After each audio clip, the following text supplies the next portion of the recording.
Well, this will speed up Turkey's transition to becoming a presidential system. And what that means in practical terms is the Prime Minister role that has been around for a very long time will no longer exist after that June 24 vote. And the presidential role, which has largely been ceremonial, will be catapulted to becoming the head of state, the head of government and the head of the ruling party. Now, Erdogan gave one of his reasons for calling this snap election.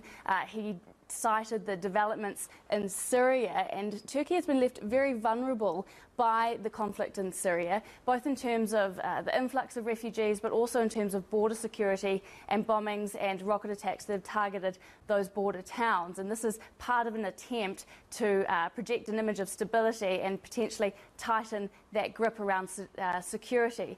Now, regardless of that, there has been a lot of international criticism around this process, this moving to the presidential process. Some international observers have said it lacks the safety mechanisms and the checks and balances that are in places like the United States, and one opposition party, the CHP, even went as far to say this is the beginning of a dictatorship. We also know that this is going to be the first time that political parties will be able to run together. What's the significance of that?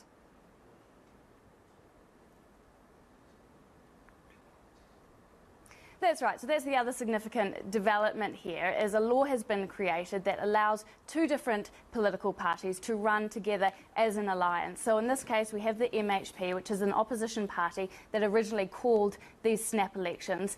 That's now supporting the AK party. And what we'll see is, well, that's crucial because recent polls have shown that the AK party may not get the 50% of the vote that it would need. So it potentially has to call on a second party for support in order to make or clear and secure a major majority. Now, what we're seeing from the CHP, which is one of the other main opposition parties that was, as I mentioned earlier, objected to this presidential process, they've said they're ready for these elections.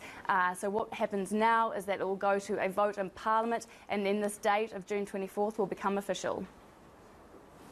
Caitlin, thank you. Caitlin McGee in Ankara.